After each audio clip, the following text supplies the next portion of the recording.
ನಾಳೆ ನಮ್ಮ ಮಧ್ಯದಲ್ಲಿ ಹೊಸ ತಿಂಗಳು ಬರ್ತಾ ಇದೆ, ಜೂನ್ ತಿಂಗಳಲ್ಲಿ ಅಲ್ವಾ. ಸೊ ನಮ್ಮ ಜೀವಿತದಲ್ಲಿ ನಾವಿಲ್ಲಿ ಕುಳಿತಿದ್ದೀವಿ, ದೀಕ್ಷಾ ಸ್ನಾನ ಆಗಿದೆ, ರಕ್ಷಣೆ ಹೊಂದಿದ್ದೀವಿ, ದೇವರನ್ನು ಆರಾಧಿಸ್ತೀವಿ, ದೇವರ ಬಗ್ಗೆ ತಿಳ್ಕೊಂಡಿದ್ದೀವಿ. ಆದರೂ ಕೂಡ ಕೆಲವೊಂದು ಸಂದರ್ಭದಲ್ಲಿ, ಕೆಲವೊಂದು ನಮ್ಮ ಜೀವಿತದಲ್ಲಿ ಆಗಾಗ ಎಲ್ಲೋ ಯಾವುದೋ ವಿಷಯದಲ್ಲಿ ಒಂದು ಸಣ್ಣ ಸೋಲ್ ಅನ್ನೋದನ್ನು ಕಾಣುತ್ತೇವೆ. ಅದು ಸೋಲಂತಲ್ಲ, ಏನೋ ಒಂದು ನಿಮಗೆ ಅದನ್ನು ಮನಸ್ಸಿಗೆ ಬೇಸರ ತರುವಂಥ ವಿಷಯ, ಅದನ್ನು ನಾವು ಹೆಚ್ಚಾಗಿ ಕರೆಯುವಂಥದ್ದು, ಅಯ್ಯೋ ನನಗೆ ಈ ವಿಷಯದಲ್ಲಿ ಸೋಲಾಯ್ತಲ್ಲ, ಈ ವಿಷಯದಲ್ಲಿ ಏನೋ ನಷ್ಟ ಆಯ್ತಲ್ಲ, ಈ ವಿಷಯದಲ್ಲಿ ನನಗೆ ಬಹಳ ಸಮಸ್ಯೆ ಆಯ್ತಲ್ಲ ಅಂತ ನೀವು ಥಿಂಕ್ ಮಾಡ್ತೀರಿ, ಹೌದಲ್ವಾ. ಸೊ ಆದರೆ ಜೂನ್ ತಿಂಗಳಲ್ಲಿ ದೇವರು ಹೇಳುವಂಥ ವಿಷಯ, ನಿನ್ನ ಎಲ್ಲ ಸೋಲುಗಳನ್ನು ಮುರಿಯುವಂಥ ಸಮಯ. ಆಮೆನ್. ನಿನ್ನ ಸೋಲನ್ನು ಜಯವಾಗಿ ಮಾರ್ಪಡಿಸುವ ತಿಂಗಳು ಜೂನ್ ತಿಂಗಳಾಗಿದೆ, 6ನೇ ತಿಂಗಳು. ನೀನು ಎಲ್ಲೆಲ್ಲ ಸೋಲ್ ಕಂಡಿದೆಯೋ, ಕುಟುಂಬದಲ್ಲಿರ್ಬೋದು, ಫೈನಾನ್ಸಲ್ಲಿರ್ಬೋದು, ಆರೋಗ್ಯದಲ್ಲಿರ್ಬೋದು, ಅಥವಾ ನಿನ್ನ ವ್ಯಕ್ತಿಗತ ಜೀವಿತದಲ್ಲಿರ್ಬೋದು, ನಿನ್ನ ಮಕ್ಕಳ ವಿಷಯದಲ್ಲಿರ್ಬೋದು, ನಿನ್ನ ಬಿಸ್ನೆಸ್ ಅಲ್ಲಿರ್ಬೋದು, ನಿನ್ನ ಕೆಲಸದ ಮಂಡಲದಲ್ಲಿರ್ಬೋದು, ಜೂನ್ ತಿಂಗಳಲ್ಲಿ ದೇವರು ಹೇಳ್ತಾನೆ, ನಿನ್ನ ಯಾವುದೇ ಸೋಲನ್ನ ನಾನು ಜಯವಾಗಿ ಮಾರ್ಪಡಿಸುತ್ತೇನೆ. ನಮಗೆ ಒಂದು ಚೆನ್ನಾಗಿ ಗೊತ್ತು, ದೇವರ ಮಕ್ಕಳಾದ ನಾವು ದೇವರನ್ನ ನಂಬಿದ್ದು ಸೋಲೋದಕ್ಕಲ್ಲ, ದಿನವಿಡೀ ಕಣ್ಣೀರು ಸುರಿಸಕ್ಕಲ್ಲ ದೇವ್ರು ನಮ್ಮನ್ನ ಕರೆದಿರೋದು. ದೇವರ ಉದ್ದೇಶ ಏನು ಗೊತ್ತಾ? ನನ್ನ ಮಗನು ನನ್ನ ಮಗಳನ್ನ ಈ ಲೋಕದಲ್ಲಿ ಎಲ್ಲಾ ಜನರಿಗಿಂತ ಉನ್ನತವಾಗಿ ಇಡಬೇಕೆನ್ನುವುದೇ ದೇವರ ಉದ್ದೇಶ. ಅದಕ್ಕೆ ದೇವರು ಆರಂಭದಲ್ಲಿ ಹೇಳಿದ್ರು, ನೀನು ಆಶೀರ್ವಾದದ ನಿಧಿಯಾಗುವಿ. ಆಮೇನ್. ಆಶೀರ್ವಾದ ಅಂತ ಹೇಳಲಿಲ್ಲ, ಅದರ ಪಕ್ಕದಲ್ಲಿ ಒಂದು ಶಬ್ದ ಇದೆ ನೋಡಿ, ನಿಧಿ. ನಿಧಿ ಅಂದ್ರೆ ಅದು ಕೋಟಿಗಟ್ಟಲೆ ಬೆಲೆ ಬಾಳುವಂಥದ್ದು. ಆ ನಿಧಿ ನಾನು ನೀನು ಆಗಿದ್ದೇವೆ. ಆಮೇನ್. ಅದಕ್ಕೆ ದೇವ್ರು ಹೇಳಿದ್ದು, ನೀನು ಸಾಲ ತಗೊಳ್ಳುವ ಮನುಷ್ಯನಲ್ಲ, ನಿನ್ನನ್ನು ಅನೇಕರಿಗೆ ಸಾಲ ಕೊಡುವ ಹಾಗೆ ಮಾಡ್ತೀನಿ ಅನ್ನೋದಾಗಿ. ಸ್ತೋತ್ರ. ಯೆಶಾಯ 40ನೇ ಅಧ್ಯಾಯದ 29ನೇ ವಾಕ್ಯ. ಸೋತವನಿಗೆ ತ್ರಾಣವನ್ನು. ಯಾರಿಗೆ ನನ್ನ ದೇವ್ರು ಯಾರಿಗೆ ತ್ರಾಣ ಕೊಡೋದು? ಗೆದ್ದವನಿಗೆ ತ್ರಾಣ ಅಲ್ಲ.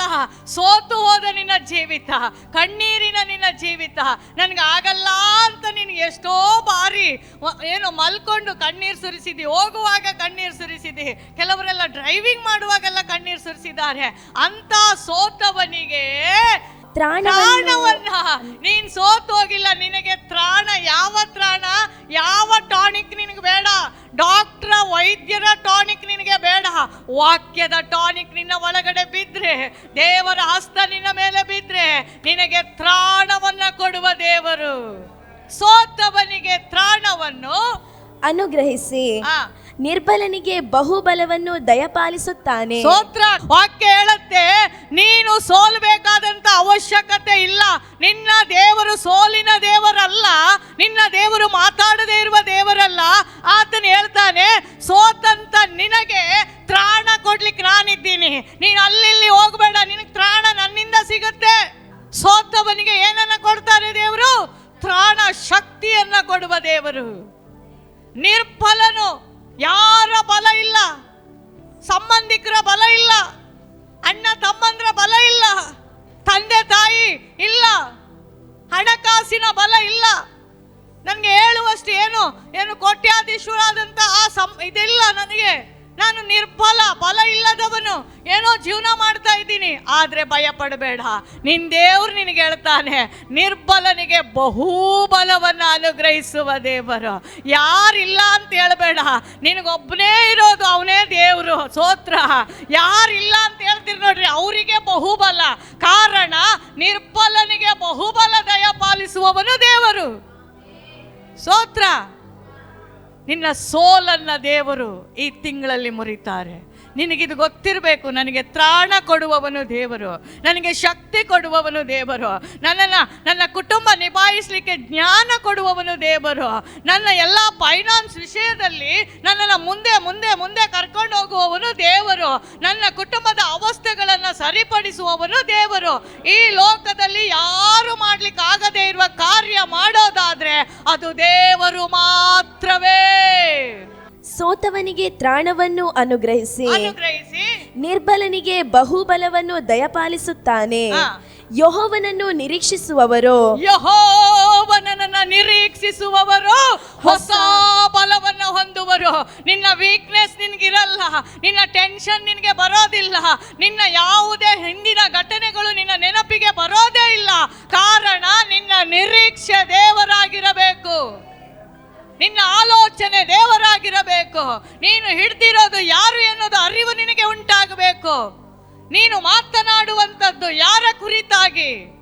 1000 ಅನ್ಯ ಮಾತನಾಡೋದಕ್ಕಿಂತ ದೇವರ ಕುರಿತಾಗಿ 10 ಮಾತನಾಡು, ಬಹು ಬಲವು ನಿನಗೆ ಬರುತ್ತೆ. ಯೆಹೋವನನ್ನ ನಿರೀಕ್ಷಿಸುವವರು ಅವರು ಬಳಲಿ ಹೋಗೋದಲ್ಲ, ದೇವರನ್ನ ನಿರೀಕ್ಷಿಸುವವರು ಬಿದ್ದು ಹೋಗ್ಲಿಕ್ಕಲ್ಲ.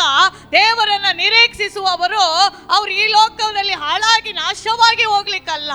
ದೇವರನ್ನ ನಿರೀಕ್ಷಿಸುವವರಿಗೆ ಹೊಸ ಫಲವನ್ನ ದೇವರು ಕೊಡ್ತಾರೆ. ಎಲ್ಲಿಂದ ಕೊಡ್ತಾರೆ? ಹೇಗೆ ಕೊಡ್ತಾರೆ? ಅದನ್ನೇ ಹೇಳೋದು.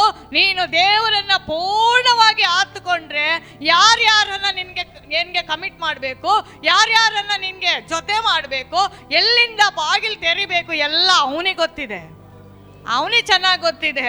ಸ್ತೋತ್ರ ಸ್ತೋತ್ರ. ನೀನು ಹುಡುಕುವ ಅವಶ್ಯಕತೆನೇ ಇಲ್ಲ. ದೇವರು ಪ್ರಾರ್ಥಿಸುವಾಗ ಕೆಲವು ವ್ಯಕ್ತಿಗಳನ್ನು ನಿಮ್ಮ ಹತ್ರಕ್ಕೆ ಬರ ಮಾಡ್ತಾರೆ. ನೀವು ಹುಡ್ಕೊಂಡು ಹೋಗುವ ಅವಶ್ಯಕತೆ ಇಲ್ಲ. ಅದರ ಕೀ ಎಲ್ಲಿರೋದು? ಪ್ರಾರ್ಥನೆಯಲ್ಲಿ. ಆತನನ್ನು ನಿರೀಕ್ಷಿಸಬೇಕು, ಆತನ ಮೇಲೆ ಪೂರ್ಣ ಭರವಸೆ ಇಡಬೇಕು. ನಮ್ಮ ಅಜ್ಜಿ ಕತೆ, ಹಳೆ ಕತೆ ಹೇಳಿದ್ರೆ ದೇವ್ರನ್ನ ಕೇಳಲ್ಲ. ದೇವ್ರಿಗೆ ಏನು ಬೇಕು? ನಾವೀಗ ಬಂದಿದ್ದೀವ, ದೇವರನ್ನ ಪೂರ್ಣವಾಗಿ ನಂಬಬೇಕು. ಆಮೇಲೆ ನಾವೀಗ ಬಂದಿದ್ದೀವ, ನಮಗೆ ಬೇರೆ ಆಶ್ರಯ ಇಲ್ಲ, ನನಗೆ ಬೇರೆ ಆಶ್ರಯ ಇಲ್ಲ, ನನಗೊಂದೇ ಆಶ್ರಯ, ದೇವರ ಆಶ್ರಯ. ಆಮೇಲೆ ನನಗೊಂದೇ ಶಕ್ತಿ, ದೇವರ ಶಕ್ತಿ, ನನಗೊಂದೇ ತ್ರಾಣ, ದೇವರ ತ್ರಾಣ. ಆಮೇನ್. ಆದರೆ ನಾನು ದೇವ್ರ ಹತ್ರ ನಾನು ಕುಳಿತಾಗ, ದೇವ್ರ ಹತ್ರ ಇದ್ದಾಗ ದೇವ್ರು ಕೊಡೋದು ಅದು ಶಾಶ್ವತವಾದದ್ದು. ಆತನನ್ನ ನಿರೀಕ್ಷಿಸಿದ್ರೆ ಎಲ್ಲಿಂದಾದ್ರೂ ಬರ ಮಾಡ್ತಾನೆ. ನಿನ್ನ ಯಾವ ಸೋಲಿದ್ರೂ ಗೆಲುವಾಗಿ ಮಾರ್ಪಡಿಸ್ತಾನೆ, ಹೇಗಾದ್ರೂ ಮಾಡ್ತಾನೆ. ಕಾರಣ ಅವನಿಗೆ ಚೆನ್ನಾಗಿ ಗೊತ್ತು ಹೆಂಗ್ ಮಾಡಿದ್ರೆ ಇವರನ್ನ ಹೆಂಗಾಗುತ್ತೆ ಅನ್ನೋದು. ನಿನ್ನ ಆಶ್ರಯ, ನಿನ್ನ ನಿರೀಕ್ಷೆ, ನಿನ್ನ ಮುಂದಿನ ಎಲ್ಲ ಯೋಚನೆ ದೇವರಾಗಿದ್ದರೆ ಮಾತ್ರ. ಆಮೇನ್. ಅವ್ರು ಮಾಡ್ತಾರೆ, ಇವ್ರು ಮಾಡ್ತಾರೆ, ಅವರಿದ್ದಾರೆ, ಇವರಿದ್ದಾರೆ ಅಂದರೆ ದೇವ್ರು ಹೇಳ್ತಾನೆ ಅವರೇ ಮಾಡಲಿ, ನಾನು ಲೇಟಾಗಿ ಮಾಡ್ತೀನಿ ಅಂತ. ಸ್ತೋತ್ರ, ಹಾಲೆಲೂಯ.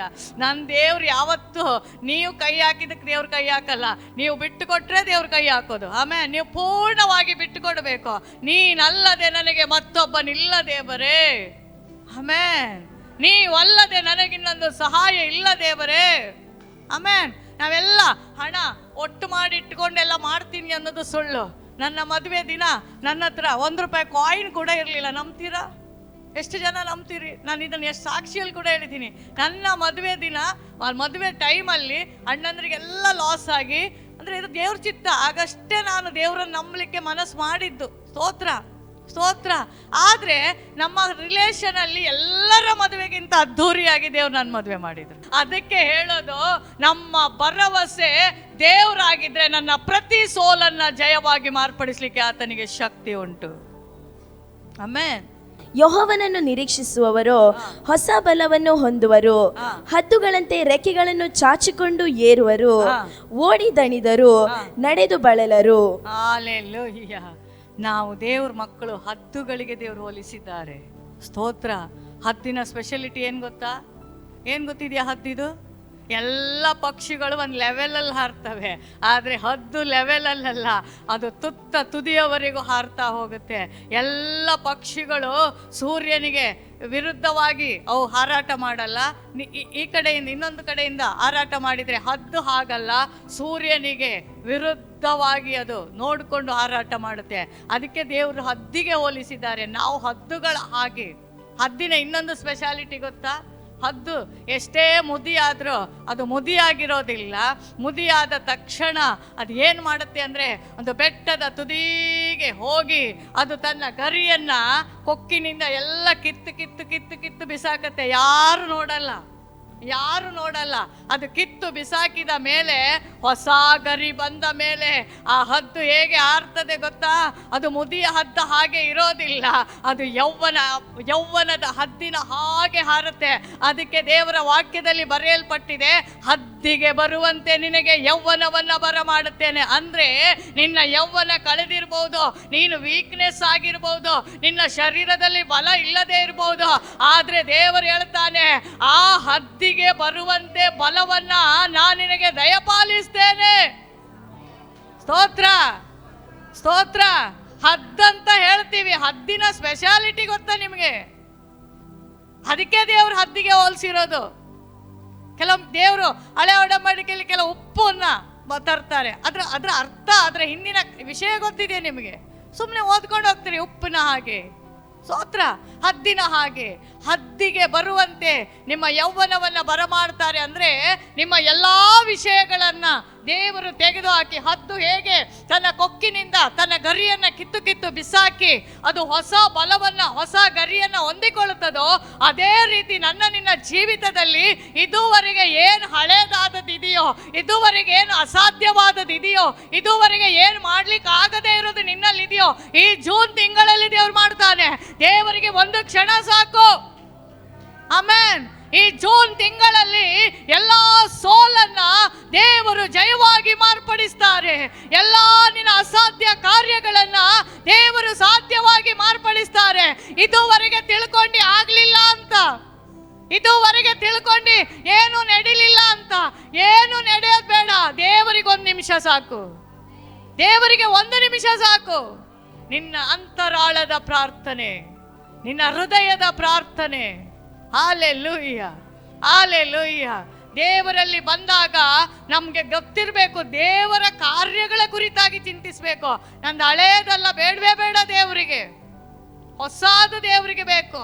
ಒಂದೇ ನಿನಗೆ ಸಾಧ್ಯ, ನಿನಗೆ ಸಾಧ್ಯ, ನಿನಗೆ ಸಾಧ್ಯ ದೇವ್ರೇ ಅಂತ ನೀನು ಹೇಳುವಾಗ ದೇವ್ರು ಸುಮ್ಮನೆ ಕೂತ್ಕೊಂಡು ನೋಡಲ್ಲ, ದೇವ್ರ ಅದ್ಭುತಗಳನ್ನು ಮಾಡಲಿಕ್ಕೆ ಶಕ್ತನಾಗಿದ್ದಾನೆ. ಆಮೇನ್. ಕೊಲೊಸ್ಸ 2:15 ದೇವರ ವಾಕ್ಯ ಬಹು ಚೆನ್ನಾಗಿ ಹೇಳಿದೆ. ಅಧಿಕಾರ ನಡೆಸುವುದು ಅಥವಾ ಅಧಿಕಾರಿಗಳು ಅವೆಲ್ಲ ದೇವರಿಗಲ್ಲ, ಅವೆಲ್ಲವನ್ನ ತೆಗೆದು ಜಯೋತ್ಸವದೊಡನೆ ಹೇಗೆ ಶಿಲುಬೆಯಲ್ಲಿ ಮರಣವನ್ನು ಅಪ್ಪಿದರೋ, ಅದು ನಾರ್ಮಲ್ ಆಗಿ ಅಲ್ಲ, ನಿನ್ನ ಜಯಕ್ಕೋಸ್ಕರ, ನಿನ್ನ ಅಭಿವೃದ್ಧಿಗೋಸ್ಕರ, ನಿನ್ನ ಪಾಪಗಳನ್ನು ಕ್ಷಮಿಸೋದಕ್ಕೋಸ್ಕರ, ನೀನು ದೇವರೊಟ್ಟಿಗೆ ಸಂಬಂಧ ಇಟ್ಟುಕೊಳ್ಳೋದಕ್ಕೋಸ್ಕರ. ಆತನು ದೊರೆತನಗಳನ್ನು ಅಧಿಕಾರಗಳನ್ನು ನಿರಾಯುಧರನ್ನಾಗಿ ಮಾಡಿ. ನೀವ್ ಹೇಳ್ಬಹುದು ಅವ್ರ ಹತ್ರ ಅಧಿಕಾರ ಇದೆ, ಅವ್ರು ದೊಡ್ಡವರು, ಅವ್ರು ನಮ್ಮ ಊರಲ್ಲಿ ಗ್ರೇಟ್, ಎಲ್ಲವನ್ನ ದೇವ್ರ ಕೆಳಗೆ ಹಾಕ್ಲಿಕ್ಕೆ ಶಕ್ತನು. ಸ್ತೋತ್ರ ಸ್ತೋತ್ರ. ನನ್ ಚಿಕ್ಕಪ್ಪ ದೊಡ್ಡ ವ್ಯಕ್ತಿ, ನಾನೆಲ್ಲ ಯೇಸು ಸ್ವಾಮಿ ನಂಬಿದ್ದವ್ರಿಗೆ ಗೊತ್ತಾದ್ರೆ ಚಿಕ್ಕಪ್ಪನನ್ನ ಉಂಟು ಮಾಡಿದ ದೇವ್ರ ಬಗ್ಗೆ ತಿಳ್ಕೊ ಫಸ್ಟು. ಸ್ತೋತ್ರ. ಚಿಕ್ಕಪ್ಪನನ್ನ ನೋಡ್ರಿ, ನೆಬೂಕದ್ನೆಚ್ಚರ್ ಅರಸನು ಏನೆಲ್ಲ ಮಾಡಿ ಒಪ್ಪಿಕೊಂಡು ನಾನೇ ಹಾಗೆ ಹೀಗೆ ಎಲ್ಲ ಹೇಳಿದ. ದೇವ್ರು ಜಸ್ಟ್ ಮುಟ್ಟಿದ, ಹುಳ ಬಿದ್ಸತ್ತ. ಸ್ತೋತ್ರ. ಗಟ್ಟಿಯಾಗಿ ಸ್ತೋತ್ರ ಹೇಳ್ರಿ. ಸ್ತೋತ್ರ. ದೇವರ ಮುಂದೆ ಯಾವುದೂ ಇಲ್ಲ, ದೇವರ ಮುಂದೆ ಯಾವ ದೊಡ್ಡ ಶ್ರೀಮಂತಿಕೆನೂ ಬರೋದಿಲ್ಲ, ದೇವರ ಮುಂದೆ ಯಾವ ಅಧಿಕಾರವೂ ಅದು ದೇವರಿಗೆ ವಿರುದ್ಧವಾಗಿ ನಡೆಸ್ಲಿಕ್ಕೆ ಆಗಲ್ಲ. ಸ್ತೋತ್ರ. ದೇವರು ಎದ್ದು ಹೊರಡುವಾಗ ವಾಕ್ಯ ಹೇಳುತ್ತೆ, ವೈರಿಗಳು ಚದರಿ ಹೋಗ್ತಾರೆ. ದೇವರು ಎದ್ದು ಹೊರಡುವಾಗ ನಿನ್ನ ಚಿಕ್ಕಪ್ಪ ದೊಡ್ಡಪ್ಪ ಎಲ್ಲ ಕೆಳಗೆ. ಸ್ತೋತ್ರ ಸ್ತೋತ್ರ. ಭಯ ಪಡುವ ಅವಶ್ಯಕತೆ ಇಲ್ಲವೇ ಇಲ್ಲ. ನನ್ನನ್ನ ಸ್ವಸ್ಥ ಮಾಡಿದವನ ಕುರಿತು ನನಗೆ ಅರಿವಿರಬೇಕು, ನನಗೆ ಆರೋಗ್ಯವನ್ನ ದಯಪಾಲಿಸಿದವನ ಕುರಿತು ಅರಿವಿರಬೇಕು, ನನ್ನನ್ನ ಕಷ್ಟಗಳಿಂದ ಬಿಡಿಸಿದವನ ಮೇಲೆ ನಮಗೆ ಗೊತ್ತಿರಬೇಕು. ಹಾಲೆಲೂಯ. ನಿನಗೆ ಸೋಲ್ ಬಂದಿದೆ, ಕಷ್ಟ ಬಂದಿದೆ ಅಂದ್ರೆ ನಿನ್ನನ್ನ ನಾಶ ಮಾಡ್ಲಿಕ್ಕಲ್ಲ, ಅದರ ಮೂಲಕವಾಗಿ ನಿನ್ನಿಂದ ಏನನ್ನೋ ದೇವರು ಮಾಡ್ತಾ ಇದ್ದಾರೆ. ಸ್ತೋತ್ರ. ಆಸಕ್ತಿ ಉಳ್ಳವರು ಗಟ್ಟಿಯಾಗಿ ಕರಗಳನ್ನ ತಟ್ಟಿ ದೇವರಿಗೆ ನಾವು ಮಹಿಮೆ ಸಲ್ಲಿಸೋಣ. ನನ್ನ ಸೋಲನ್ನ ಜಯವಾಗಿ ಮಾರ್ಪಡಿಸುವ ದೇವರು ನನಗಿದ್ದಾನೆ, ನನ್ನನ್ನು ಬಲಪಡಿಸುವ ದೇವರು ನನ್ನಲ್ಲಿ ಇದ್ದಾನೆ, ನನಗೆ ತ್ರಾಣವನ್ನು ಕೊಡುವ ದೇವರು ನನ್ನಲ್ಲಿ ಇದ್ದಾನೆ. ನನ್ನನ್ನು ಒಂದು ಕಾಲಕ್ಕೂ ನೆಲಕ್ಕೆ ಹಾಕ್ಲಿಕ್ಕೆ ಬಿಡಲ್ಲ ಅವನು. ಆಮೆನ್. Hallelujah, hallelujah. ಸೋಲ್ ಬರೋದು ಒಳ್ಳೇದಕ್ಕೆ ಬರಬೇಕು, ಬಂದಾಗ್ಲೇ ಗೆಲುವು ಕೊಡೋರು ಯಾರು ಅಂತ ಅರ್ಥ ಆಗೋದು. ಆಮೆನ್. ಸೋಲಿದ್ರೇನೆ ಪ್ರಾರ್ಥನೆನೂ ಜಾಸ್ತಿ. ಸೋಲನ್ನ ಗೆಲುವಾಗಿ ಮಾಡುವ ದೇವರನ್ನ ಅರಿಲಿಕ್ಕೆ ಈಸಿ. ಸ್ತೋತ್ರ, ಹಲ್ಲೆಲೂಯಾ. ಒಂದು ಹೇಳ್ತೀನಿ ಕೇಳ್ರಿ, ನನ್ನ ಮದುವೆ ಬಹಳ ಲೇಟ್ ಆಯ್ತು. ಲೇಟ್ ಆದಾಗ ದಿಕ್ಕೇ ಕಾಣದೇ ಇರುವಾಗ ಯಾರು ಹೇಳಿದ್ರು, ನೀವು ಸಭೆ ಒಂದಿನ ಪ್ರೇಯರ್ ಮಾಡಿಸ್ಕೊಂಡು ಬನ್ನಿ, ಚರ್ಚಿಗೆ ಹೋಗ್ರಿ ಅಂತ. ಚರ್ಚ್ ಬಿಡ್ರಿ, ಚರ್ಚ್ ಅಡ್ರೆಸ್ ಹೇಳಂಗಿಲ್ಲ ನಮಗೆ. ಚರ್ಚಿಗೆ ಹೋಗಿದ್ರೆ ಸರಿ ಆಗತ್ತೆ ಅಂತ. ನೋಡ್ರಿ, ಆ ಮದುವೆ ಲೇಟ್ ಆದ ಉದ್ದೇಶ ನಾನು ದೇವ್ರನ್ನ ನಂಬಲಿಕ್ಕಿತ್ತು. ನಾವು ಯಾವಾಗ ನಮ್ಮ ಸೋಲನ್ನ ನಾವು ಆಲೋಚನೆ ಮಾಡ್ಬೇಕು, ಇದು ಯಾಕೆ ಅಂತ. ಅದರಿಂದ ಏನೋ ದೇವ್ರು ಮಾಡ್ಲಿಕ್ಕಿದ್ದಾರೆ. ಆರೋಗ್ಯ ಹಾಳಾದಾಗ ತಿಳ್ಕೋಬೇಕು, ಇದರಿಂದ ನಾನು ಏನೋ ಕಲೀಲಿಕ್ಕಿದೆ. ಸ್ತೋತ್ರ. ನಿಮ್ಮ ಮನೆಯಲ್ಲಿ ಒಂದು ಸೋಲಿದ್ರೆ ತಿಳ್ಕೊಳ್ಬೇಕು, ಈ ಸೋಲು ನನ್ನನ್ನು ನಾಶ ಮಾಡೋಕ್ಕೆ ನನ್ನ ದೇವ್ರು ಕೊಡಲಿಲ್ಲ. ಕಾರಣ ಹೊಸ ಒಡಂಬಡಿಕೆಯಲ್ಲಿ ಓದ್ತೀವಿ, ದೊಡ್ಡ ದೊಡ್ಡ ಅದ್ಭುತಗಳನ್ನು, ಅನೇಕ ಮಹತ್ ಕಾರ್ಯಗಳನ್ನು, ಅನೇಕ ಸೂಚಕ ಕಾರ್ಯಗಳನ್ನು ಮಾಡಿದ ಅದೇ ಯೇಸು ನಮ್ಮ ವಿಷಯದಲ್ಲಿ ಕಣ್ಣು ರೆಪ್ಪೆ ಮಿಟಿಕಿಸೋದ್ರಲ್ಲಿ ಅದ್ಭುತ ಮಾಡಲಿಕ್ಕೆ ಶಕ್ತನು. ಎಕ್ಸಾಮ್ ಬರೀಲೇಬೇಕು ಪಾಸ್ ಆಗಬೇಕಾದ್ರೆ. ಮುಂದಿನ ಕ್ಲಾಸಿಗೆ ಹೋಗ್ಬೇಕಾದ್ರೆ ನನಗೆ ಎಕ್ಸಾಮ್ ಒಂದು ಬೇಡ ಸರ್, ನನಗೆ ಎಕ್ಸಾಮ್ ಒಂದು ಬೇಡ, ನಾನು ಹೀಗೆ ನೋಡಿಕೊಂಡು ಮುಂದೆ ಕಳಿಸಿ ಅಂದರೆ ಕಳಿಸ್ತಾರ? ಇಲ್ಲ, ಕೆಲವು ಕ್ವಶನ್ ಕೇಳಿ ಒಂದು 10 ಕ್ವಶನಲ್ಲಿ 5 ಕ್ವಶನ್ ಏನೋ ಉತ್ತರ ಮಾಡ್ತೀನಿ, ನಾನು ಮುಂದಕ್ಕೆ ಕಳಿಸಿ ಅಂದರೆ ನೋ, ರೂಲ್ಸೇ, ನೀನು ಎಕ್ಸಾಮ್ ಬರೀಲೇಬೇಕು. ಸ್ತೋತ್ರ. ನಮ್ಮ ಜೀವಿತದಲ್ಲಿ ದೇವ್ರು ಕೆಲವು ಎಕ್ಸಾಮ್ ಇಟ್ಟಾದಾಗ ಕೆಲವ್ರ ಕಣ್ಣಲ್ಲಿ ನೋಡಬೇಕು ನೀರು ಧಾರಾಕಾರವಾಗಿ ನೀರು ಸುರಿತದೆ. ಕೆಲವ್ರು ನೋಡಬೇಕು ಹಾಸಿಗೆಯಲ್ಲಿ ಮಲ್ಕೊಂಡೇ. ನಾನು ಕೇಳ್ತೀನಿ, ಒಂದು ಎಕ್ಸಾಮ್ ಕೊಟ್ಟಿದ್ದು ದೇವ್ರು ಅಷ್ಟೇ. ಸ್ತೋತ್ರ. ಒಂದು ಎಕ್ಸಾಮ್ ನಿನಗೆ ಕೊಟ್ಟಿರೋದು, ಮುಂದಿನ ಅಭಿಷೇಕ ನಿನಗೆ ಹೆಚ್ಚಾಗಲಿಕ್ಕೆ, ಮುಂದಿನ ಲೆವೆಲ್ಗೆ ನೀನು ಹೋಗ್ಲಿಕ್ಕೆ, ನಿನ್ನನ್ನು ಮುಂದೆ ತರಲಿಕ್ಕೆ, ನಿನ್ನ ಆತ್ಮಿಕ ಜೀವಿತ ಇನ್ನೂ ಉಜ್ಜೀವನಗೊಳ್ಳಿಕ್ಕೆ ಒಂದು ಟೆಸ್ಟ್ ಇಟ್ಟಿದ್ದಾರೆ ಅಷ್ಟೇ. ಆ ಟೆಸ್ಟ್ ಬರೆಯಲ್ಲ ಅಂತ ನೀನು ಹಠ ಮಾಡ್ತಾ ಇದ್ದೀಯ. ಸ್ತೋತ್ರ. ಒಂದು ಫೈನಾನ್ಸ್ ಪ್ರಾಬ್ಲಮ್ ಬಂತು, ಟೆಸ್ಟ್ ಅದು, ಅದ್ರಲ್ಲಿ ಬರೀರಿ. ಸ್ತೋತ್ರ ದೇವರೇ, ಈ ಟೆಸ್ಟ್ ಕೊಟ್ಟಿದ್ದಕ್ಕಾಗಿ ಸ್ತೋತ್ರ, ಈ ಫೈನಾನ್ಸ್ ಪ್ರಾಬ್ಲಮ್ ಬಂದಿದ್ದಕ್ಕಾಗಿ ಸ್ತೋತ್ರ. ನನಗೆ ಗೊತ್ತು ನಿನ್ನ ಪ್ರಭಾವದ ಐಶ್ವರ್ಯಕ್ಕೆ ತಕ್ಕ ಹಾಗೆ ಚೇಂಜ್ ಮಾಡಕ್ಕೆ ನಿನ್ಗೆ ಈಗಲೂ ಶಕ್ತಿ ಇದೆ ಅಂತ ನೀನು ಹೇಳಿ ಆ ಎಕ್ಸಾಮ್ ಬರೆದ್ರೆ ದೇವರು ಮುಂದಿನ ತರಗತಿಗೆ ಪಾಸ್ ಮಾಡ್ತಾರೆ. ಸ್ತೋತ್ರ. ಸೋಲನ್ನ ಸೋಲಾಗಿ ಒಪ್ಪುಕೊಳ್ಬೇಡ್ರಿ. ನೀವು ಹೇಳ್ಬೇಕು, ಇದು ಕ್ರಿಸ್ತನಲ್ಲಿ ಜಯ ಮಾಡಲಿಕ್ಕೆ ಬಂದಿರುವ ಸೋಲು. ಸ್ತೋತ್ರ. ಕ್ರಿಸ್ತನನ್ನ ಅರಿಯುವುದಕ್ಕಾಗಿ ಬಂದ ಸೋಲು, ಕ್ರಿಸ್ತನನ್ನ ಒಪ್ಪಿಕೊಳ್ಳುವುದಕ್ಕಾಗಿ ಬರುವ ಸೋಲು, ಕ್ರಿಸ್ತನನ್ನ ಅರಿಯುವುದಕ್ಕಾಗಿ ಬರುವ ಸೋಲು. ಸ್ತೋತ್ರ. ಸೋಲನ್ನ ಜಯವಾಗಿ ಮಾರ್ಪಡಿಸಲಿಕ್ಕೆ ಒಂದು ಕ್ಷಣ ಸಾಕು. ರಕ್ತ ಕುಸುಮ ರೋಗಿಯನ್ನು ನಾನು ಎಷ್ಟು ಸಲ ಸ್ಪೀಚ್ ಮಾಡಿದೆ, ಎಷ್ಟು ಸಲ. 12 ವರ್ಷ ಕಾಲ ರಕ್ತ ಸೋರ್ತಾ ಇದ್ದಂಥ ಆಕೆ ಎಷ್ಟು ಹಣ ಖರ್ಚು ಮಾಡಿರ್ಬೋದು. ಸ್ತೋತ್ರ. ಸಂಬಂಧಿಕರೆಲ್ಲ ದೂರ ಮಾಡಿದ್ರಲ್ವಾ, ಇವಳು ವಾಸನೆ ಬರ್ತಾಳೆ ಅಂತ. ಕರೆಕ್ಟಾ? ಹಣ ಖರ್ಚಾಯ್ತು, ಇನ್ನೆಂಥದ್ದು ಇಲ್ಲ. ಯಾರೋ ಒಬ್ರು ಹೇಳಿದ್ರು ಈ ದಾರಿಯಲ್ಲಿ ಏಸು ಹೋಗ್ತಾನೆ ಅಂತ. ನಾನು ಹೇಳ್ತೀನಿ, ಆವತ್ತೇ ಅವಳು ಸೋಲ್ ಜಯವಾಗಿತ್ತು. ಸ್ತೋತ್ರ. ಅದನ್ನು ಕೇಳ್ಕೊಂಡು ಓದ್ಲು ನೋಡ್ರಿ, ಅದಕ್ಕಾಗಿ ಸ್ತೋತ್ರ. ಯಾರಾದ್ರೂ ಸುವಾರ್ತೆ ಹೇಳಿದಾಗ ಅಯ್ಯೋ ನನಗೊಂದು ಬಿಡುಗಡೆ ಬೇಕು ಅಂತ ಓಡಿ ಬರ್ತಾನೆ ನೋಡ್ರಿ, ಅವರನ್ನ ದೇವರು ಮುಟ್ಟಿಯೇ ಮುಟ್ಟುತ್ತಾನೆ, ಅವರನ್ನ ಯಾವತ್ತೂ ಕೈ ಬಿಡಲ್ಲ. ಈಕೆ ಹೋಗಿ ತಲೆ ಮೇಲೆ ಕೈ ಇಡ್ಸ್ಕೊಂಡು ಪ್ರಾರ್ಥನೆ ಮಾಡ್ಕೊಂಡಿಲ್ಲ, ಅವಳು ಕೇವಲ ನಂಬಿಕೆ. ದೊಡ್ಡ ಪ್ರವಾದಿ, ದೇವರು ಆತನು. ಜನ ಹೇಳ್ತಾರೆ ಯೇಸು ಪ್ರವಾದಿ, ಮುಟ್ಟಿದ್ದೆಲ್ಲ ಆಗತ್ತೆ, ಸತ್ತವರನ್ನ ಎಬ್ಬಿಸಿದಾನೆ ಅಂತ ಹೇಳಿದ, ಅದಷ್ಟನ್ನೇ ಕೇಳ್ಕೊಂಡು ಹೋದದವಳು. ನಮಗಾಗಲ್ಲ, ನಮ್ಮ ಕೈಯಲ್ಲಿ ಬೈಬಲ್ ಇದೆ. ಸ್ತೋತ್ರ. ನಿಮ್ಮ ಕೈಯಲ್ಲಿ ಬೈಬಲ್ ಇದೆ, ಸ್ಪೀಚ್ ಮಾಡಕ್ಕೆ ಪಾಸ್ಟರ್ ಇದ್ದಾರೆ. ಸ್ತೋತ್ರ. ಅವಳಿಗೆ ಯಾರು ಇಲ್ಲ, ಯಾರೋ ಹೇಳಿದ್ದು ಈ ದಾರಿಯಲ್ಲಿ ಏಸು ಹೋಗ್ತಾನೆ ಅಂತ. ಆ ಬ್ಲೀಡಿಂಗ್ ಆಗುವಾಗ್ಲೂ ಕೂಡ, ರಕ್ತ ಹೋಗ್ತಾ ಇರುವಾಗ್ಲೂ ಕೂಡ ಅವಳು ಏನು ಮಾಡಿದ್ಲು, ನೇರವಾಗಿ ಏಸು ಹೋಗುವ ದಾರಿಯಲ್ಲಿ ನಿಂತ್ಲು. ಸಿಸ್ಟರ್, ಭಾನುವಾರ ಬನ್ನಿ, ಇವತ್ತು ಮಳೆ ಬಂದಿದೆ ಸಿಸ್ಟರ್. ಆ ರಕ್ತ ಕುಸುಮ ರೋಗಿಗಾಗಿ ಸ್ತೋತ್ರ. ನನಗೆ ಗೊತ್ತಿಲ್ಲ, ಹಿಸ್ಟ್ರಿ ನಾನು ನೋಡಲಿಲ್ಲ. ಆ ಟೈಮಲ್ಲಿ ಬಿಸಿಲಿತ್ತೋ, ಮಳೆ ಇತ್ತೋ, ಚಳಿ ಇತ್ತೋ, ನನಗೊಂದು ಗೊತ್ತಿಲ್ಲ. ಸ್ತೋತ್ರ. ಆ ಟೈಮಲ್ಲಿ ಅವಳು ಯಾವುದನ್ನು ಲೆಕ್ಕಿಸಲಿಲ್ಲ. ನನಗೆ ಬ್ಲೀಡಿಂಗ್ ಆಗತ್ತೆ, ಮರು ಬಟ್ಟೆ ನನಗಿಲ್ಲ, ಬ್ಲೀಡಿಂಗ್ ಆದರೆ ಬದಲಾಯಿಸ್ಲಿಕ್ಕೆ ಅವಳು ಬಟ್ಟೆ ಇದೆಯೋ ಇಲ್ವೋ ಗೊತ್ತಿಲ್ಲ, ಓಡಿ ಬರ್ತಾಳೆ. ಅವಳ ಸಿಚುವೇಶನ್ ಥಿಂಕ್ ಮಾಡ್ರಿ. ಯಾರು ಮನೆಗೆ ಸೇರಿಸ್ಕೊಳ್ಳಲ್ಲ, ಅವಳು ವಾಸನೆ ಬರ್ತಾಳೆ. ಆದರೂ ತನ್ನ ಬ್ಲೀಡಿಂಗ್ ಆಗಿ ಎಲ್ಲರಿಗೆ ಅರಿವಾದ್ರು ಅದನ್ನ ಮೈಂಡ್ ಮಾಡದೆ, ಒಂದು ಸೌಖ್ಯ ಬೇಕು, ಒಂದು ಜಯ ನನಗೆ ಬೇಕು, ನನ್ನ ಸೋಲನ್ನ ಮಾರ್ಪಡಿಸುವವನು ಇಲ್ಲಿ ಹೋಗ್ತಾ ಇದ್ದಾನೆ ಅನ್ನುವ ಆ ಶಬ್ದ ಕೇಳ್ಕೊಂಡು ಬಂದಳಲ್ಲ, ಅವಳಿಗಾಗಿ ಸ್ತೋತ್ರ. ನಾವಾಗಿದ್ರೆ ಎಷ್ಟು ರೀಸನ್ ಹೇಳ್ತಾ ಇದ್ವಿ ಆ ದಿನ. ಸ್ತೋತ್ರ. ಪುನಃ ಕೇಳ್ತೀವಿ ಸೌಖ್ಯ ಆಗುತ್ತಾ, ನಮ್ಗೆ ಕ್ವಶನ್ ಜಾಸ್ತಿ. ಒಂದು ಕುಟುಂಬ ಇದ್ರೆ ಮೂವರದ್ದು ಒಂದೇ ನಂಬಿಕೆ ಇಲ್ಲ, ಬಹಳ ಬೇಸರ. 4 ಜನ ಇದ್ರೆ 4 ಜನದ್ದು ಒಂದೇ ನಂಬಿಕೆ ಇಲ್ಲ, ಇಬ್ಬರಿದ್ರೆ ಇಬ್ರು ಕೂಡ ಒಂದೇ ನಂಬಿಕೆ ಇಲ್ಲ. ಸ್ತೋತ್ರ. ಗಂಡನಿಗೆ ಹೆವಿ ನಂಬಿಕೆ ಆದ್ರೆ ಹೆಂಡತಿ ನೆಗೆಟಿವ್ ಮಾತಾಡೋದು, ಹೆಂಡತಿ ಹೆವಿ ನಂಬಿಕೆಯಲ್ಲಿದ್ರೆ ಗಂಡ ಬ್ಯಾಡ್ದಿದ್ದೇ ಮಾತಾಡೋದು. ಸ್ತೋತ್ರ. ತಾಯಿಗೆ ಹೆವಿ ನಂಬಿಕೆ ಇದ್ರೆ ಮಕ್ಕಳಿಗೆ ನಂಬಿಕೆನೇ ಇಲ್ಲ, ಯೇಸು ಬಗ್ಗೆ ಭಯನೇ ಇಲ್ಲ. ಸ್ತೋತ್ರ. ಸ್ತೋತ್ರ. ಅಲ್ಲಿ ಕಾರ್ಯಗಳು ಸ್ಥಗಿತಗೊಳ್ಳುತ್ತದೆ. ಸ್ತೋತ್ರ. ಆಮೇನ್. ನೋಡಿ, ಯಾವ ಮನೆಯಲ್ಲಿ ಕುಟುಂಬ ಚೆನ್ನಾಗಿದ್ರೆ ಭಯಂಕರ ಆಶೀರ್ವಾದ ಬರುತ್ತೆ. ಉಪ್ಪು ಜಾಸ್ತಿ ಅದಕ್ಕೆ ಆಮೇನ್.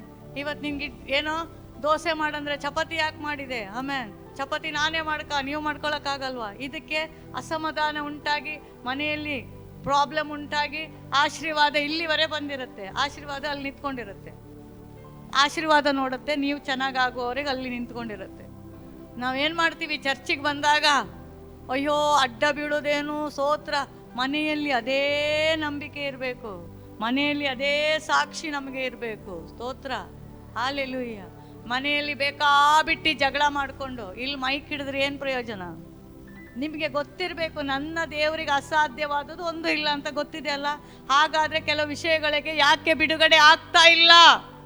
ನಿನ್ನ ಒಳಗಡೆ ಇರುವ ದುರಾತ್ಮ ಎಲ್ಲಿವರೆಗೆ ನೀನು ಬಿಟ್ಟು ಕೊಡೋದಿಲ್ವೋ ಅಲ್ಲಿಯವರೆಗೆ ನಿನಗೆ ಸೋಲಿರ್ತೆ. ನಾನು ಖಂಡಿತವಾಗಿ ಹೇಳ್ತೀನಿ, ನೀವು ಒಮ್ಮೆ ದೇವರ ಹತ್ರ ಬಂದ ಮೇಲೆ ದೇವರನ್ನೇ ನೀವು ನಂಬಬೇಕು, ದೇವರನ್ನೇ ಆಶ್ರಯ ಮಾಡಿಕೊಳ್ಬೇಕು. ಯಾರದ್ದೋ ಹಂಗಿಗೆ ಯಾರಿಗೋ ಬೇಸರ ಆಗುತ್ತಂತ ನಿನ್ನ ಎಂಟರ್ಟೈನ್ಮೆಂಟಿಗೆ ಎಲ್ಲ ಲೋಕದ ಪ್ರಕಾರ ನೀನು ಜೀವಿಸಿದ್ರೆ ಎಲ್ಲೂ ದೇವ್ರ ಕಾರ್ಯ ಮಾಡೋದಿಲ್ಲ. ದೇವರು ಶಕ್ತನು, ಆತನು ಮಾಡಿಯೇ ಮಾಡ್ತಾನೆ. ಅವನಿಂದ ತಗೊಳ್ಳಕ್ಕೆ ನಿನಗೆ ದೇವರು ಅಧಿಕಾರ ಕೊಟ್ಟಿದ್ದಾನೆ. ನೀನು ಕೇಳಿದ್ರೆ ಕೊಡ್ತಾನೆ ಆತನು. ನಿಮ್ಮ ಮಾತುಗಳು ಬದಲಾಗಬೇಕು. ದೇವರಲ್ಲಿ ಬಂದಾಗ ನಮ್ಮ ಮಾತು ಎಷ್ಟು ಕಮ್ಮಿ ಆಗುತ್ತೋ ಅಷ್ಟು ಆಶೀರ್ವಾದ ಬರುತ್ತೆ. ಸ್ತೋತ್ರ. ನಮ್ಮ ಮಾತುಗಳು ಎಷ್ಟು ಕಮ್ಮಿ ಆಗುತ್ತೋ ಅಷ್ಟು ಆಶೀರ್ವಾದ ನಾವು ಪಡ್ಕೊಳ್ತೀವಿ.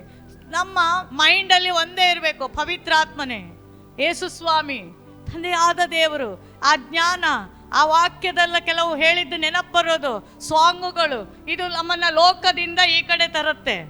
ಯಾವಾಗ ಇದು ಕಡಿಮೆ ಆಗುತ್ತೋ ಲೋಕ ಅಟ್ರಾಕ್ಷನ್ ಆಗಿ ಕಾಣುತ್ತೆ.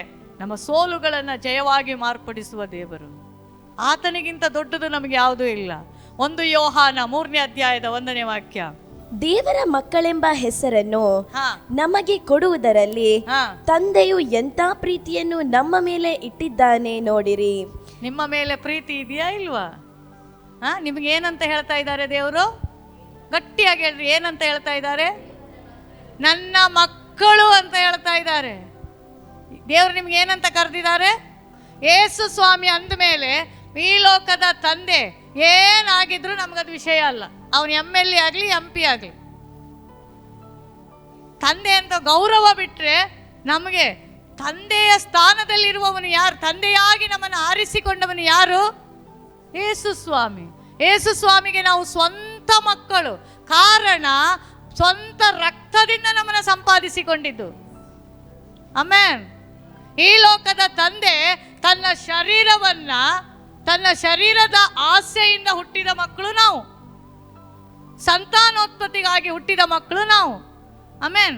ಅವನು ಈ ಲೋಕದಲ್ಲಿ ನಮ್ಗೆ ಏನು ಒಂದು ಬಟ್ಟೆ ಊಟ ಕೊಡಬಹುದು, ಆದ್ರೆ ಆರೋಗ್ಯ ಕೊಡ್ಲಿಕ್ಕಾಗಲ್ಲ.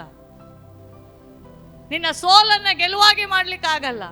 ನಿನ್ನ ತಲೆಮಾರಿನ ಶಾಪ ಮುರಿಲಿಕ್ಕೆ ನಿನ್ನ ತಂದೆಗಾಗಲ್ಲ, ಬಟ್ ನನ್ನ ತಂದೆಗೆ ಸಾಧ್ಯ ಇದೆ.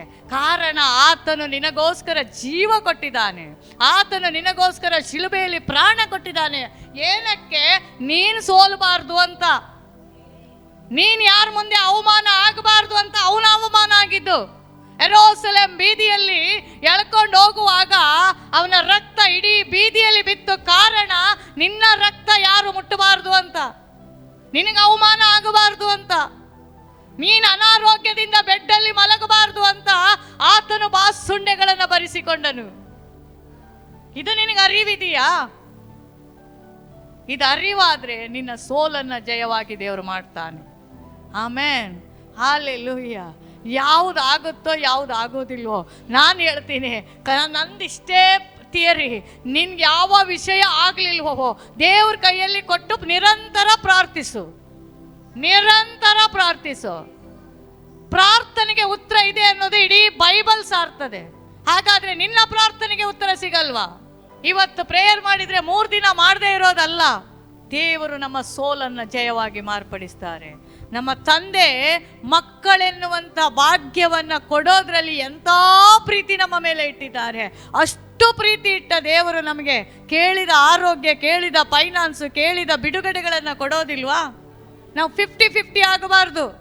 ದೇವರ ಮಕ್ಕಳೆಂಬ ಹೆಸರನ್ನು ನಮಗೆ ಕೊಡುವುದರಲ್ಲಿ ತಂದೆಯು ಎಂಥ ಪ್ರೀತಿಯನ್ನು ನಮ್ಮ ಮೇಲೆ ಇಟ್ಟಿದ್ದಾನೆ ನೋಡಿರಿ. ನೋಡಿರಿ, ನಿಮ್ಗೆ ಹೇಳೋದು ನೋಡಿರಿ, ತಂದೆ ಎಂತಹ ಪ್ರೀತಿಯನ್ನು ನಿಮ್ಮ ಮೇಲೆ ಇಟ್ಟಿದ್ದಾರೆ.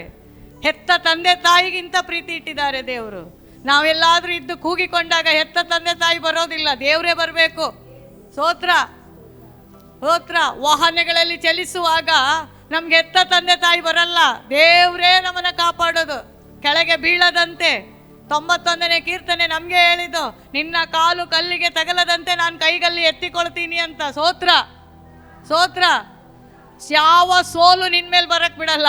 ಎಂಥ ವ್ಯಕ್ತಿ ಬಂದು ನಿನಗೆ ಮಾಟ ಮಂತ್ರ ಮಾಡಿದ್ರು ತಾಗ್ಲಿಕ್ಕೆ ನನ್ನ ದೇವ್ರು ಬಿಡಲ್ಲ. ನಿನ್ನಲ್ಲಿ ದೇವ್ರು ಇರ್ಬೇಕಷ್ಟೇ. ಸ್ತೋತ್ರ. ನಿನ್ನ ಒಳಗಡೆ ಏಸು ಇದ್ರೆ ಯಾರು ಬಂದು ಮುಟ್ಟಕ್ಕೂ ಬಿಡೋದಿಲ್ಲ. ಎಷ್ಟೆಷ್ಟೋ ಘಟನೆಗಳನ್ನು ಕಂಡಿದ್ದೀನಿ ನಾನು. ದೇವ್ರ ಕುರಿತಾಗಿ ನಾನು ಏನು ಬೇಕಾದರೂ ಡಿಕ್ಲೇರ್ ಮಾಡ್ತೀನಿ. ಆತನು ದೊಡ್ಡ ದೇವರು, ಮಾಡಿಯೇ ಮಾಡ್ತಾನೆ. ತನಗೆ ಸಲ್ಲತಕ್ಕ ಗೌರವ ಬೇರೆಯವರಿಗೆ ಸಲ್ಲಿಕ್ಕೆ ಬಿಡೋದಿಲ್ಲ ಆತನು. ತಂದೆ ತಾಯಿ ಗೌರವಿಸ್ತೀವಿ, ಪ್ರೀತಿಸ್ತೀವಿ. ತಂದೆ ತಾಯಿಯನ್ನು ತುಂಬ ಚೆನ್ನಾಗಿ ಅವರಿಗೆ ಏನು ಬೇಕೋ ಕೊಡ್ತೀವಿ, ಎಲ್ಲ ಮಾಡ್ತೀವಿ. ಆದರೆ ಗೌರವಿಸೋದು ಯಾರನ್ನ? ತಂದೆಯಾದ ದೇವರನ್ನ ಮಾತ್ರವೇ. ಆಮೇನ್. ಯಾವ ಪಾಸ್ಟ್ರಿಲ್ ನಿಂತು ಇಮ್ಮಿಡಿಯೇಟ್ ಆಗಿ ಸೌಖ್ಯ ಮಾಡುವವರಾದ್ರು ಅವರ ಕಾಲಿಡಿಯಲಿಕ್ಕೆ ನಾವು ಹೋಗಬಾರ್ದು. ನಮಗೆ ಒಬ್ಬನು ನಮ್ಮನ್ನ ಉಂಟು ಮಾಡಿದ ದೇವರು. ಸ್ತೋತ್ರ. ನಾವು ಆತನ ಮಕ್ಕಳಾಗಿದ್ದೇವೆ. ಒಂದು ಆಲೋಚನೆ ಮಾಡ್ರಿ, ನಿಮ್ಮೆಲ್ಲರಿಗೂ ಮಕ್ಕಳಿದೆ ಅಲ್ಲ? ಎಲ್ರಿಗೂ ಮಕ್ಕಳಿದೆ. ನೀವು ಮಕ್ಕಳನ್ನ ಎಷ್ಟು ಪ್ರೀತಿ ಮಾಡ್ತೀರಿ? ಇಲ್ಲ ಸಿಸ್ಟರ್, ಅದು ಹೇಳಲಿಕ್ಕಾಗಲ್ಲ. ತುಂಬ ಪ್ರೀತಿ ಮಾಡ್ತೀವಿ ಮಕ್ಕಳು. ಮಾಡ್ತೀರಿ ತಾನೆ? ಅವ್ರು ಏನು ಕೇಳಿದ್ರು ಕೊಡ್ತಿರ್ತಾನೆ. ಬೆಳಿಗ್ಗೆ ಅವ್ರು ಹೇಳ್ದಿದ್ರು ಕೂಡ ನೀವು ಮಾತಾಡೋದಿಲ್ಲ. ಮಕ್ಕಳ ಮೇಲೆ ಪ್ರೀತಿ, ತುಂಬ ಪ್ರೀತಿ ಇರುತ್ತೆ ಅಲ್ವಾ? ಹಾಗಾದರೆ ದೇವ್ರು ನಿಮ್ಮನ್ನು ಏನಂತ ಕರೆದಿದ್ದಾರೆ? ನಿಮ್ಮ ಮೇಲೆ ಎಷ್ಟು ಪ್ರೀತಿ ಇದೆ? ಎಷ್ಟು ಪ್ರೀತಿ ಇದೆ? ನೀವು ಸಣ್ಣದು ಬಿದ್ರೂ ದೇವ್ರಿಗೆ ಬೇಸರ ಆಗುತ್ತೆ. ಒಂದು ಸಣ್ಣದಾಗಿ ಕಣ್ಣೀರು ಸುರಿಸಿದ್ರು ದೇವ್ರಿಗೆ ಬೇಸರ ಆಗುತ್ತೆ. ಅಯ್ಯೋ, ನನ್ನ ಮಗಳು ಕಣ್ಣೀರು ಸುರಿಸ್ತಾ ಇದ್ದಾಳೆ, ಇಮ್ಮಿಡಿಯೇಟ್ ಬರ್ತಾರೆ ದೇವರು. ಸ್ತೋತ್ರ ಸ್ತೋತ್ರ. ಆ ದೇವ್ರನ್ನ ಅರಿಬೇಕು, ಹಾಗೆ ಅರಿಬೇಕು. ನಮ್ಮ ಮಕ್ಕಳನ್ನ ನಾವು ಇಷ್ಟು ಪ್ರೀತಿ ಮಾಡೋದಾದ್ರೆ, ಆದ್ರೆ ಜೀವ ಕೊಟ್ಟು ನಮ್ಮನ್ನ ಮಕ್ಕಳು ಅಂತ ಕರೆದಿರುವ ದೇವ್ರು ಎಷ್ಟು ನಮ್ಮನ್ನ ಪ್ರೀತಿ ಮಾಡ್ತಾರೆ. ನಿಮ್ಮನ್ನ ಯಾರು ತಾಗ್ಲಿ ನೋಡೋಣ, ಯಾರು ಬಂದು ನಿಮ್ಮನ್ನ ತಾಗ್ಲಿ, ದೇವ್ರು ಬಿಡ್ತಾನ? ನೋಡ್ರಿ, ಬಿಡ್ತಾನ? ವರ್ಷ 6 ತಿಂಗಳಾದ್ರೂ ಬಿಡಲ್ಲ ದೇವರು. ಸ್ತೋತ್ರ ಸ್ತೋತ್ರ. ಕೆಲವೊಂದು ಲೇಟ್ ಮಾಡ್ತಾನೆ, ಕಾರಣ ಇದ್ದೇ ಲೇಟ್ ಮಾಡೋದು ದೇವರು. ಒಂದು ಪೂರ್ವಕಾಲ ವೃತ್ತ ಅಂತ 4ನೇ ಅಧ್ಯಾಯ 9. ಯಾಬೇಚನು ತನ್ನ ಅಣ್ಣ ತಮ್ಮಂದಿರಲ್ಲಿ ಘನವಂತನಾಗಿದ್ದನು. ಇವನನ್ನು ಬಹುವೇದನೆಯಿಂದ ಹೆತ್ತನೆಂದು ಹೇಳಿ ಇವನ ತಾಯಿ ಅವನಿಗೆ ಯಾಬೇಚೆಂದು ಹೆಸರಿಟ್ಟಳು. ಯಾಬೇಚನು ಇಸ್ರಾಯೇಲ್ ದೇವರಿಗೆ, ನೀನು ನನ್ನನ್ನು ವಿಶೇಷವಾಗಿ ಆಶೀರ್ವದಿಸಿ. ಇವನು ವೇದನೆ ಆದಾಗ ಹುಟ್ಟಿರೋದ್ರಿಂದ ವೇದನೆಯ ಪುತ್ರ ಅಂತ ಹೆಸರು. ಇಲ್ಲಿ ಕೆಲವರಿಗೆಲ್ಲ ಹೆಸರು ಇರುತ್ತೆ, ಕೆಲವರಿಗೆ ಸಂತೋಷ ಅಂತಿರುತ್ತೆ. ವರ್ಷದಲ್ಲಿ ಒಂದಿನ ಸಂತೋಷವಾಗಿರೋದಿಲ್ಲ. ಅಲ್ಲಿ ನನ್ನ ಹೆಸರು ಚೆನ್ನಾಗಿದೆ, ನನ್ನ ಹೆಸರು ಜ್ಯೋತಿ, ನಾನು ಎಲ್ರಿಗೂ ಬೆಳಕಾಗಿದ್ದೇನೆ. ಇರಬೇಕು. ಯಾಬೇಚ ಅಂದರೆ ವೇದನೆಯ ಪುತ್ರ. ಯಾಬೇಚ್ ಎನ್ನುವ ಹೆಸರಿನ ಅರ್ಥ ವೇದನೆಯ ಪುತ್ರ. ಅವನು ಭಾರಿ ಬುದ್ಧಿವಂತ, ನಿಮ್ಮ ಥರ ದಡ್ಡ ಅಲ್ಲ ಅವನು. ಅವನೇನು ಮಾಡ್ದ, ಇದನ್ನು ದೇವ್ರ ಹತ್ರ ತಂದ. ದೇವ್ರೇ, ನನ್ನನ್ನು ವೇದನೆಯ ಪುತ್ರ, ಇವನು ಸುಖ ಇಲ್ಲ, ಇವ ಯಾವಾಗ ಕಣ್ಣೀರು, ಯಾವಾಗಲೂ ಇವನು ನೋವು ತರುವನಂತ ಎಲ್ಲ ಹೇಳ್ತಾರೆ, ನನ್ನ ಹೆಸರನ್ನು ಬದಲಾಯಿಸುವಂತ ದೇವ್ರ ಹತ್ರ ಕೂತ ನೋಡ್ರಿ. ಇವತ್ತಾದರೂ ಕಲ್ತ್ಕೊಳ್ರಿ, ದೇವ್ರ ಹತ್ರ ಕೂತ್ಕೊಳ್ರಿ. ನಿಮ್ಗೇನು ಸಮಸ್ಯೆ ದೇವ್ರ ಹತ್ರ ಕೂತ್ಕೊಳ್ರಿ. ದೇವ್ರೇ, ಈ ಸಮಸ್ಯೆ ಇವತ್ತಿಗಿಂದ ಇರಬಾರ್ದು, ಬದಲಾಯಿಸಂತ ಹೇಳ್ರಿ. ದೇವ್ರು ಬದಲಾಯಿಸ್ತಾನೆ. ಜಯ ಅಂತ ಇಟ್ಕೊಳ್ಳೋದಲ್ಲ, ಜಯಶಾಲಿಗಳಾಗಬೇಕು. ಬಂದು ಕೇಳಿದಾಗ ಏನ್ ಮಾಡಿದ್ರು ದೇವರು? ನೀನು ನನ್ನನ್ನು ವಿಶೇಷವಾಗಿ ಆಶೀರ್ವದಿಸಿ ನನ್ನ ಪ್ರಾಂತವನ್ನು ವಿಸ್ತರಿಸಿ ನಿನ್ನ ಹಸ್ತದಿಂದ ನನ್ನನ್ನು ಹಿಡಿದು ಯಾವ ವೇದನೆಯೂ ಉಂಟಾಗದಂತೆ ನನ್ನನ್ನು ರಕ್ಷಿಸಬಾರದೆ ಎಂದು ಮೊರೆಯಿಡಲು ದೇವರು ಅವನ ಮೊರೆಯನ್ನು ಲಾಲಿಸಿದನು. ಸ್ತೋತ್ರ. ದೇವರು ಆ ಯಾಬೇಚನ ಪ್ರಾರ್ಥನೆ ಕೇಳಿದ ದೇವರು ಇವತ್ತು ಯೇಸು ಇರುವಾಗ ನಿನ್ನ ಪ್ರಾರ್ಥನೆ ಕೇಳಲ್ವಾ? ಆಗ ಯಾರು ಮಧ್ಯಸ್ಥಿಕರಿಲ್ಲ, ಡೈರೆಕ್ಟ್ ಹೋಗಿ ಕೇಳೋದು, ಅಳೋದು. ಆದರೆ ಇವತ್ತು ಹಾಗೆಲ್ಲ, ನಮ್ಮನ್ನು ಬಹಳ ಪ್ರೀತಿ ಮಾಡುವ ನಮ್ಮ ತಂದೆ ಯೇಸು ಇದ್ದಾರೆ. ಸಣ್ಣದಿನ ಹತ್ರನೂ ಯೇಸು ತಗೊಂಡೋಗಿ ತಂದೆ ಹತ್ರ ಬಿಡುಗಡೆ ತಗೊಂಡ್ಬರ್ತಾರೆ. ಎಂಥ ಭಾಗ್ಯ ಇದೆ! ಯೂಸೇ ಮಾಡ್ಕೊಳ್ತಾ ಇಲ್ಲ ನೀವು, ಯೂಸೇ ಮಾಡ್ಕೊಳ್ತಾ ಇಲ್ಲ. ಅವನು ಹೋಗಿ ಕೇಳ್ದ, ನನ್ನ ತಾಯಿ ನನಗೆ ವೇದನೆಯ ಪುತ್ರ ಅಂತ ಇಟ್ಟಿದ್ದಾರೆ, ಎಲ್ಲ ವೇದನೆ, ಸ್ವಾಮಿ ನನ್ನ ಪ್ರಾಂತ್ಯವನ್ನು ವಿಸ್ತಾರ ಮಾಡಿ ಆ ಹೆಸರನ್ನು ನಾನು ತೆಗಿ ಅಂತ ಹೇಳಿದಾಗ ದೇವರು ಅವನ ಪ್ರಾರ್ಥನೆಯನ್ನ ಲಾಲಿಸಿದರು. ಏನ್ ಮಾಡಿದ್ರು ದೇವರು? ಅವನ ಪ್ರಾಂತ್ಯವನ್ನ ದೇವರು ವಿಸ್ತಾರ ಮಾಡಿದರು. ಆಮೇನ್. ಹಾಗಾದ್ರೆ ಅವನ ಸೋಲನ್ನ ದೇವರು ಏನ್ ಮಾಡಿದ್ರು? ಜಯವಾಗಿ ಮಾರ್ಪಡಿಸಿದ್ರು. ಸೋಲು ಬರೋದು ವಿಶೇಷ ಅಲ್ಲ. ಸೋಲು ಬರೋದು, ರೋಗ ಬರೋದು, ಬಡತನ ಬರೋದು ಅದು ದೊಡ್ಡ ವಿಷಯ ಅಲ್ಲ. ಅದನ್ನ ಬದಲಾಯಿಸುವ ಶಕ್ತಿ ನಿನ್ನೊಳಗಡೆ ದೇವ್ರು ಕೊಟ್ಟಿದ್ದಾರಲ್ಲ, ಅದನ್ನ ನೆನೆಸ್ರಿ. ಆಮೇನ್. ನೀವು ಹಿಡಿದು ಪ್ರಾರ್ಥನೆ ಮಾಡಿ, ಆಗತ್ತಾ ಇಲ್ವೋ ನೋಡ್ರಿ. 6:30 ಆದ ಕೂಡಲೇ ಧಾರಾವಾಹಿ ಹಾಕೊಳ್ಳೋದು, ಇದನ್ನ ನೋಡ್ತಾ ಇದ್ರೆ ನಾವು ದೇವ್ರ ಹತ್ರ ಪ್ರಾಂತ್ಯ ವಿಸ್ತಾರ ಮಾಡ್ಲಿಕ್ಕೆ ಯಾವಾಗ ಕೇಳು. ಇನ್ನು ಕೆಲವರಿ ನಿದ್ರೆ, ಭಯಂಕರ ನಿದ್ರೆ, ಆ ನಿದ್ರೆಯನ್ನು ಶಪಿಸಿ ಪ್ರಾರ್ಥನೆ ಮಾಡಿ. ದೇವ್ರ ಮಕ್ಕಳು ನಾವು ಸ್ವಲ್ಪ ಕಾಲ ಇರುವುದಿನ್ನು, ಸ್ವಲ್ಪ ಕಾಲ ಆಕ್ಟಿವ್ ಆಗಿರಬೇಕು. ಬೆಳಿಗ್ಗೆ 10 ಗಂಟೆ ನಿದ್ರೆ ಮಾಡೋರಿದ್ದಾರೆ. ಊಟ ಮಾಡಿದಾಗ ಎಲ್ಲರೂ ಮಾಮೂಲಿಯಾಗಿ ಒಂದು ಅರ್ಧ ಗಂಟೆ 3/4 ಗಂಟೆ ರೆಸ್ಟ್ ಮಾಡೋದು, ಇಟ್ ಇಸ್ ಬೆಸ್ಟ್. ಓಕೆ, 10 ಗಂಟೆಗೆಲ್ಲ ನಿದ್ದೆ ಅವನನ್ನು ವಿಶ್ವಾಸಿ ಅಂತ ಕರೀತಾರ? ಅವನನ್ನು ಇಟ್ಕೊಳ್ಬೇಡಿ ಮನೆಯಲ್ಲಿ. ಅಂಥವ್ರು ಇದ್ರೆ ಇಟ್ಕೊಳ್ಬೇಡಿ. 10 ಗಂಟೆ ಮಲಗೋರು ಮನೆಯಲ್ಲಿದ್ರೆ ಕೂಡಲೇ ಹೊರಗಾಕಿಬಿಡಿ ಬ್ಯಾಗ್ ಕೊಟ್ಟು. ಹೆಚ್ಚಿನ ಹಾಗೆ ದೇವ್ರ ಮುಂದೆ ಬನ್ರಿ, ಏನಾದರೂ ಮಾಡ್ತಾರೆ ದೇವ್ರು, 100% ಮಾಡ್ತಾರೆ. ನಾನು ಕೂಗಿ ಹೇಳ್ತೇನೆ, ಸ್ವಲ್ಪ ಸಮಯ ದೇವ್ರ ಹತ್ರ ಮೊಣಕಾಲಾಕಿ 10 ಪ್ರಾರ್ಥನೆ ಮಾಡಿರಿ. ಕೆಲವರಿಗೆಲ್ಲ ಬಿಡುಗಡೆ ಆಗದೆ ಇರೋರಿದ್ರೆ ದೇವ್ರ ಹತ್ರ ಬಂದು ಪ್ರಾರ್ಥಿಸಿರಿ. ಸ್ವಾಮಿ, ನನ್ಗೆ ಗೊತ್ತು ನೀನು ಏನಾದರೂ ಮಾಡ್ತೀಯ ಅಂತ, ಮಾಡು ಅಂತ ಹೇಳ್ರಿ. 1 ದಿನನೋ 2 ದಿನನೋ ಪ್ರೇಯರ್ ಮಾಡುವಾಗ ಅದರ ರಿಸಲ್ಟ್ ನೀವು ಕಾಣ್ತೀರಿ. ಆ ಪ್ರಾರ್ಥನೆ ನಿಮಗೂ ಮತ್ತೆ ದೇವರಿಗೆ ಒಂದು ಸಂಬಂಧವನ್ನು ತಂದು ಕೊಡುತ್ತೆ. ಕೀರ್ತನೆ 103:5 ವಾಕ್ಯ, ಶ್ರೇಷ್ಠ ವರಗಳಿಂದ ನಿನ್ನ ಆಶೆಯನ್ನು ಪೂರ್ತಿಗೊಳಿಸುತ್ತಾನೆ. ಸರ್, ಶ್ರೇಷ್ಠ ವರಗಳಿಂದ ನಿನ್ನ ಯಾವ ಆಸೆ ಇದ್ರೂ ಪೂರ್ತಿಗೊಳಿಸ್ತಾನೆ ದೇವರು. ಸ್ತೋತ್ರ.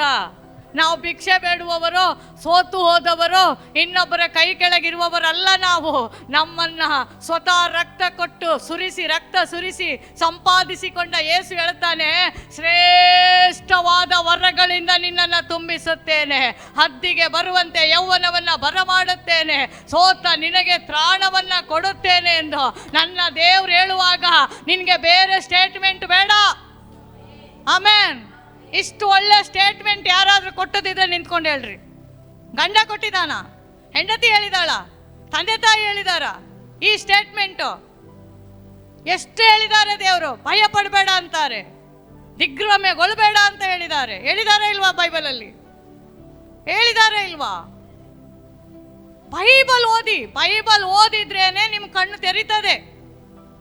ಓದ್ಬೇಕು.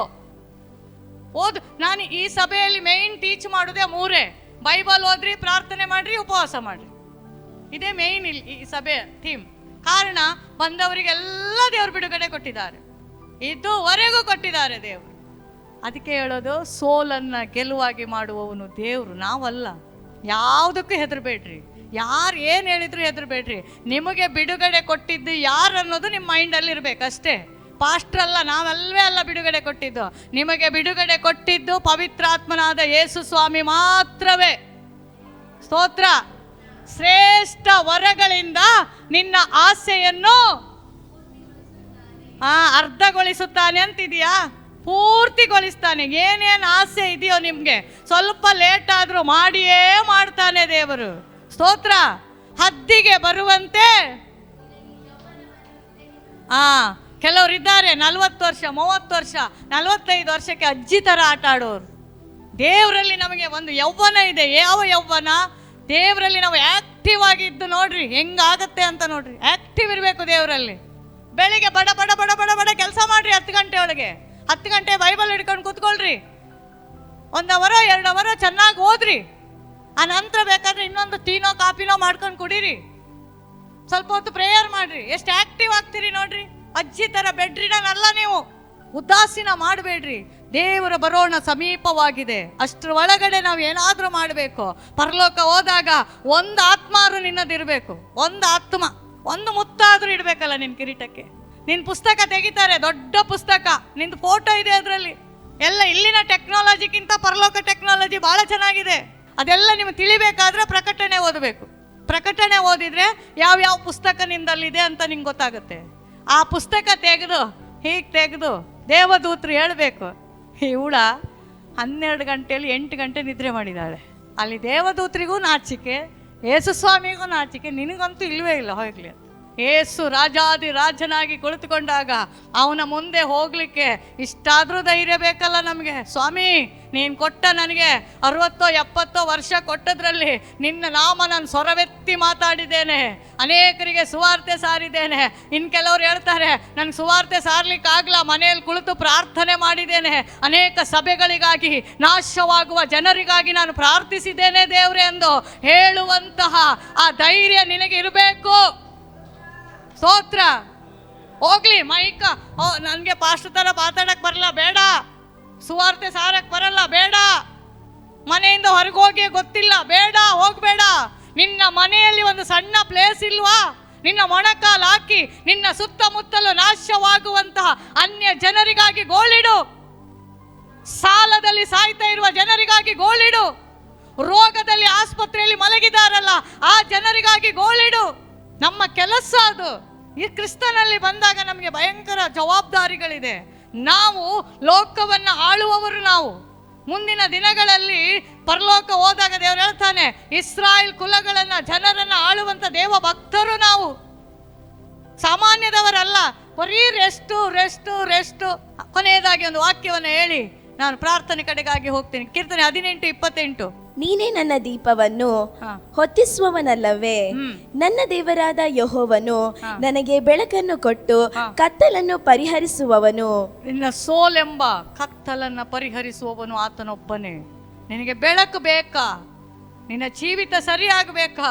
ದೇವರ ಪಾದದಲ್ಲಿ ಬಾ. ಎಲ್ಲ ಸೋಲನ್ನು ಜಯವಾಗಿ ಮಾರ್ಪಡಿಸ್ತಾನೆ. ಅದು ಯಾವುದೇ ಇರ್ಬೋದು, ಎಂತಹ ಕೇಸೇ ಆಗಿರ್ಬೋದು.